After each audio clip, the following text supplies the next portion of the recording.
hage isagan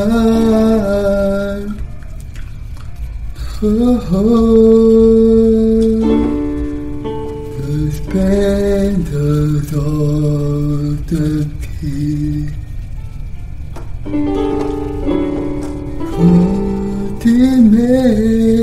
Majesty, Melodia Vision, Melodia Vision. Oh, He clad Himself in God, and the time to hide.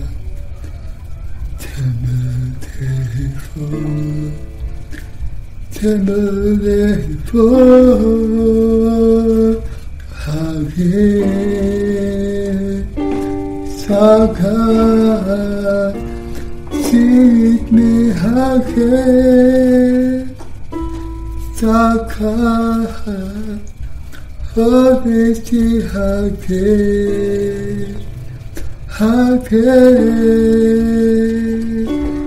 saka.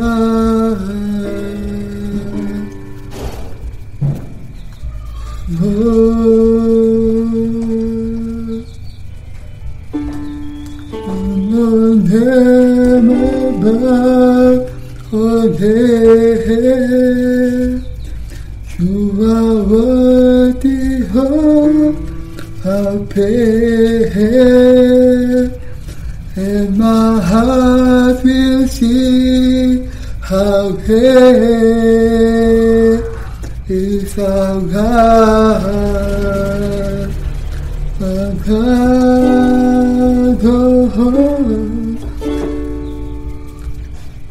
head to extend, in time this is His hand, beginning and the end.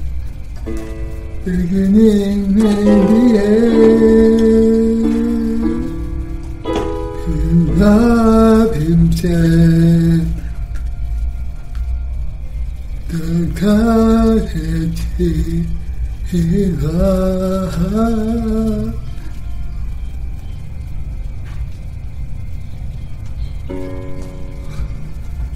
Father, beside the lion in the lamb, the lion and the lamb, how great is our God. Sing with me, how great is our God. Forgive me, how great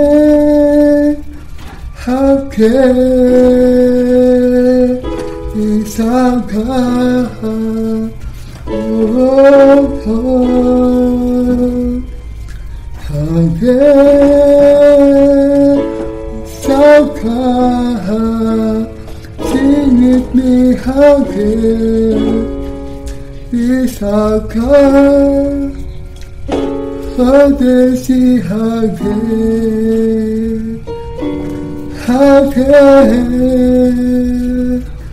is our God. Great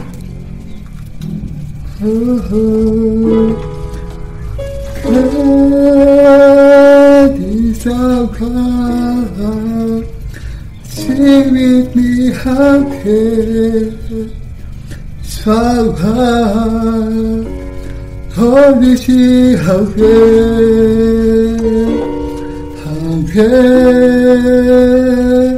is our God. Oh.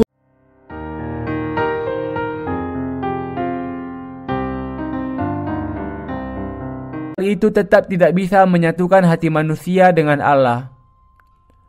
Demikianlah pada akhirnya pelayan dan orang-orang kudus di jemaat Efesus akhirnya berbalik dari iman mereka kepada kesesatan yang dikutuk di hadapan Allah. Dan beginilah sebabnya mereka ditegur oleh Tuhan.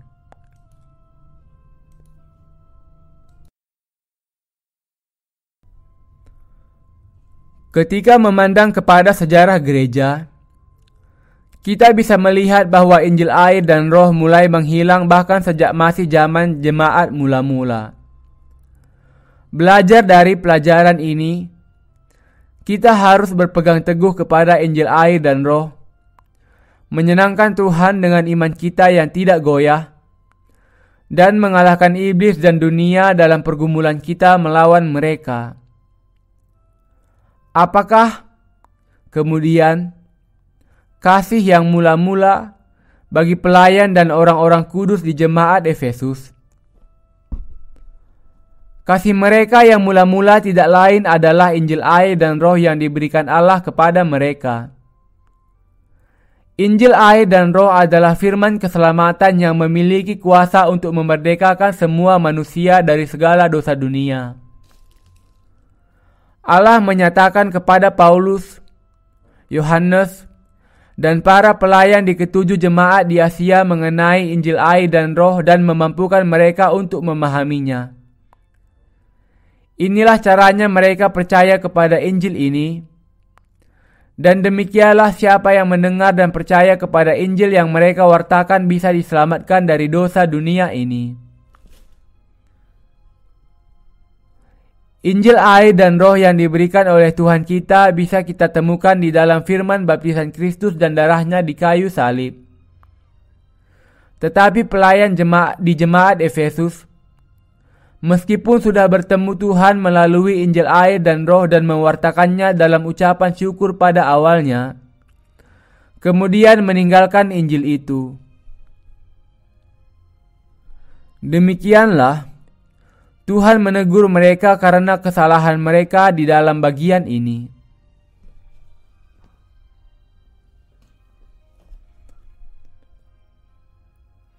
Ayat 5.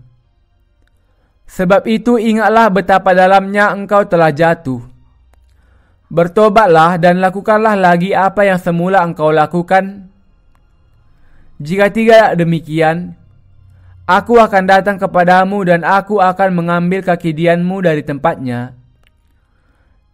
jikalau engkau tidak bertobat. Bahwa pelayan jemaat Efesus sudah jatuh dari kasih Allah berarti bahwa anggota jemaat itu sudah meninggalkan Injil air dan roh. Inilah sebabnya Tuhan mengatakan agar mereka merenungkan saat ketika mereka kehilangan iman mereka, bertobat, dan melakukan pekerjaan mereka yang semula. Apa kemudian yang mungkin menyebabkan jemaat Efesus kehilangan Injil air dan roh? Kelemahan iman jemaat Efesus dilihat dari pemikiran jasmani dari pelayannya adalah yang membuat jemaat itu menyimpang. Injil air dan roh adalah dari Allah, kebenaran mutlak yang sudah menyatakan semua dusta, doktrin keliru dan pengajaran semua agama di dunia ini.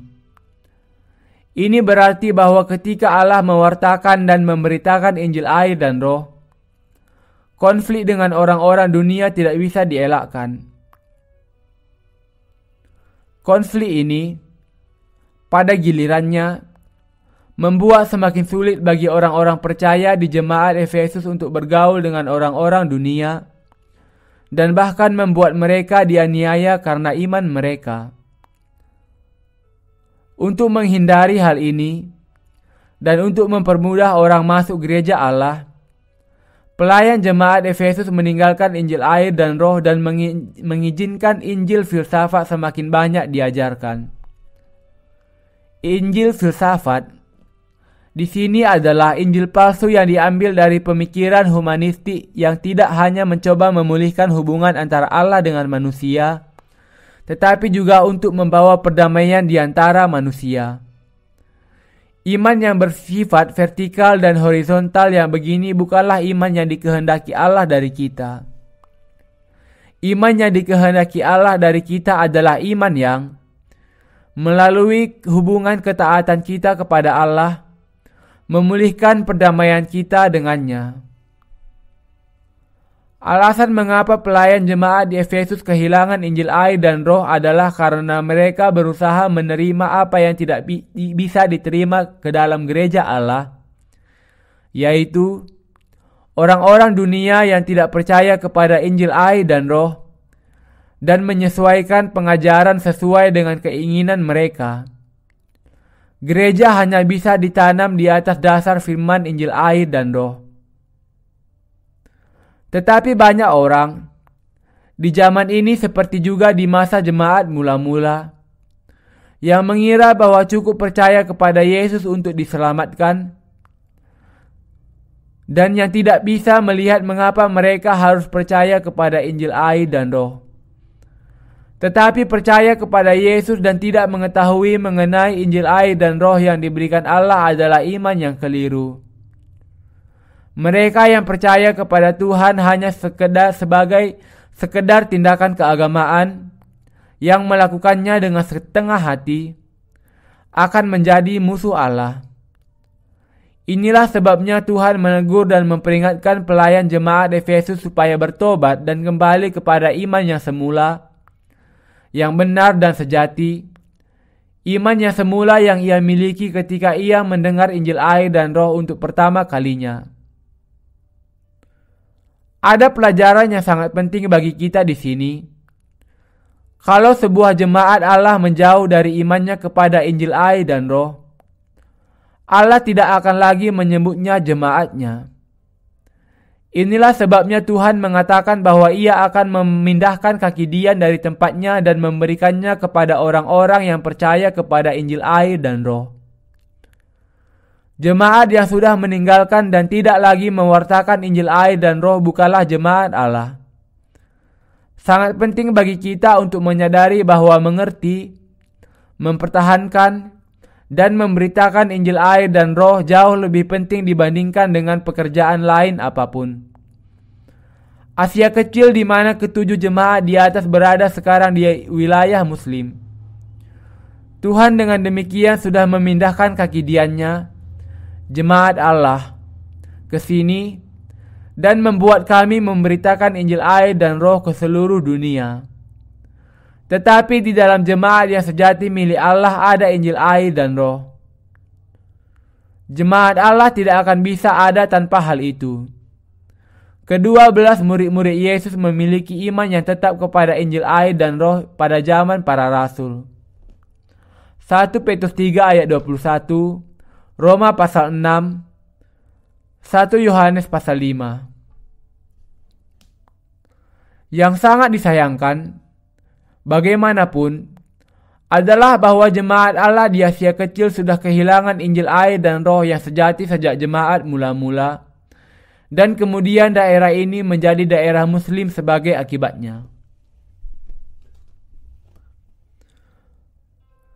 Lebih lagi, bahkan jemaat di Roma dihantam oleh tragedi hilangnya Injil air dan roh dengan adanya Edik Milan yang dikeluarkan oleh Kaisar Konstantinus dari Roma. Ayat 6. Tetapi ini yang ada padamu, yaitu engkau membenci segala perbuatan pengikut-pengikut Nikolas, yang juga kubenci. Para pengikut ajaran Nikolas adalah mereka yang menggunakan nama Yesus untuk keuntungan dunia dan materi. Tetapi jemaat Efesus membenci doktrin para pengikut ajaran Nikolas dan perbuatan mereka. Bagi jemaat Efesus, ini adalah salah satu yang layak dipuji oleh Allah. Ayat 7. Siapa bertelinga, hendaklah ia mendengarkan apa yang dikatakan Roh kepada jemaat-jemaat. Barang siapa menang, dia akan kuberi makan dari pohon kehidupan yang ada di Taman Firdaus Allah. Pelayan dan orang-orang kudus Allah harus mendengar apa yang dikatakan Roh Kudus kepada mereka.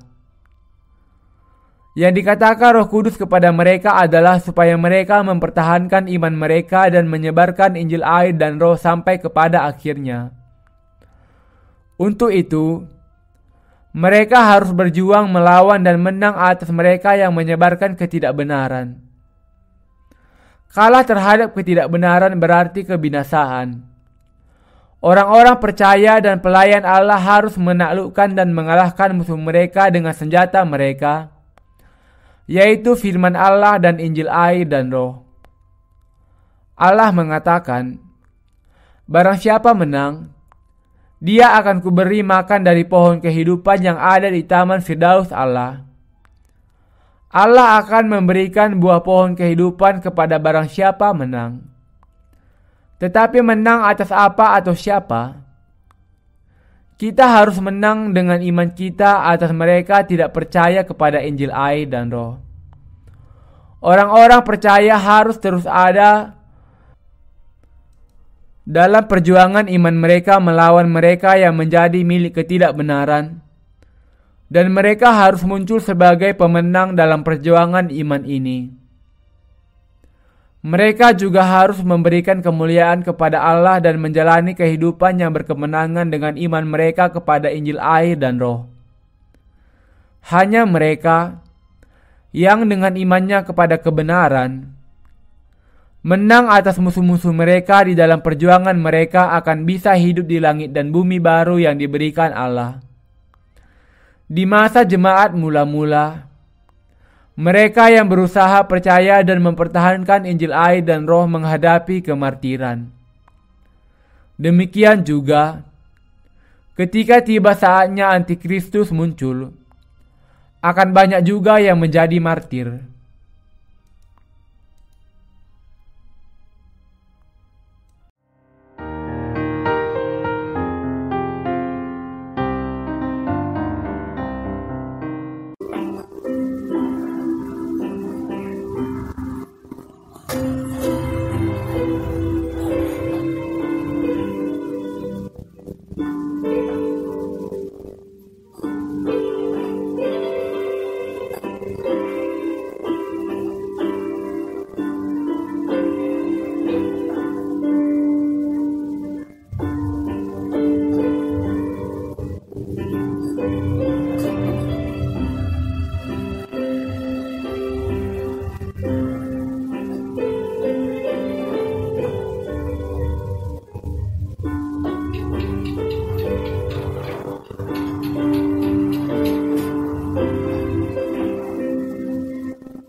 Injil air dan roh itu berbeda dengan Injil yang harus ditambahi dengan doa pertobatan. Injil air dan roh yang kita pahami dan yakini sepenuhnya berbeda dengan Injil yang ceritakan mengenai darah di kayu salib. Dan karena Roh Kudus berdiam di dalam kehidupan kita, berbeda dengan roh yang berdiam di dalam diri mereka yang percaya kepada Injil yang lain. Kita bisa memahami bahwa Tuhan sudah menghapuskan segala dosa kita, sekali untuk selamanya di masa lalu. Kalau kita percaya kepada Injil air dan roh, maka iman kita adalah iman yang memampukan kita untuk menerima pengampunan dosa.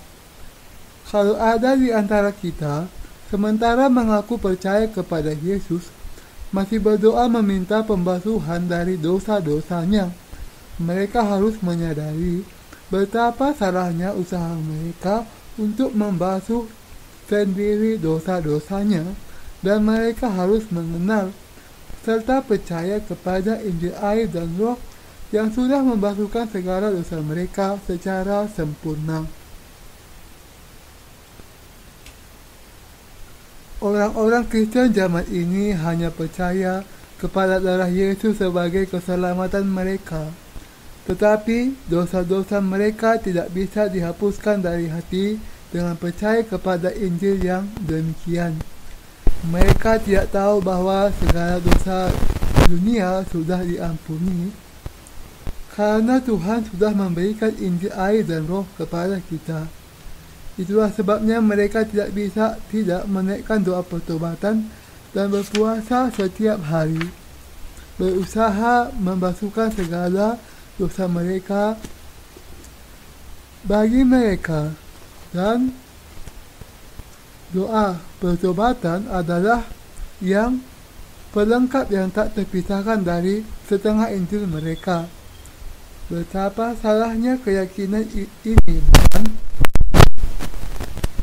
Kalau memang demikian, maka itu berarti Tuhan harus selalu membasuhkan dosa kita setiap hari, tetapi keyakinan yang demikian sangatlah keliru.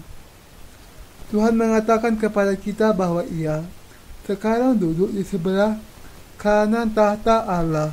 Ibrani pasal 12 ayat 2. Tuhan mengatakan bahwa Ia tidak membasuhkan segala dosa manusia setiap hari karena Ia datang ke dunia ini dahulu dan selama 33 tahun masa hidupnya sebagai manusia, Ia sudah menghapuskan segala dosa manusia melalui baptisan, curahan darahnya dan kematiannya di kayu salib serta kebangkitannya. Karena Yesus sudah menerima segala dosa dunia dari Yohanes Pembaptis melalui baptisan, curahan darahnya di kayu salib, dan dengan itu melenyapkan segala dosa, orang-orang yang percaya kepada hal ini menjadi umat Allah, sementara mereka yang tidak percaya kepada hal ini menjadi anak-anak kebinasaan. Dengan kata lain, kebenaran ini akan menjadi patokan yang dipakai Tuhan untuk membedakan antara orang-orang yang percaya dengan yang tidak di dalam penghakiman. Kita perlu menangkap betapa bertentangan dan salahnya doktrin pertobatan zaman ini. Banyak orang yang masih berseru, "Tuhan, saya sudah melakukan kesalahan, ampunilah saya." Kalau saya bisa diampuni hanya dengan menaikkan doa pertobatan demikian, mengapa Tuhan harus dibaptiskan dan mencurahkan darahnya di kayu salib? Doktrin yang demikian hanyalah hasil dari pemikiran manusia saja, yang berasal dari pikiran manusia berbeda dengan Injil air dan roh. Martin Luther adalah seorang imam Katolik dan dosen di sebuah seminari. Karena ia bisa membaca Perjanjian Lama dan Perjanjian Baru dalam bahasa aslinya, yaitu bahasa Yunani dan Ibrani, ia memahami dari Alkitab bahwa imannya tidak benar. Sebelumnya, ia sudah berusaha untuk mencapai keselamatan dengan memakai pahala atau perbuatan baiknya. Untuk semua dosa-dosa yang dilakukan Luther selama hidupnya, ia sudah membayarnya dengan naik tangga dan turun dengan menggunakan lututnya, tetapi kemudian ia memahami bahwa ia sudah salah dalam imannya itu. Tetapi kenaikannya hanya membawanya keluar dari agama dunia untuk kembali masuk ke dalam agama yang dirancangnya sendiri.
How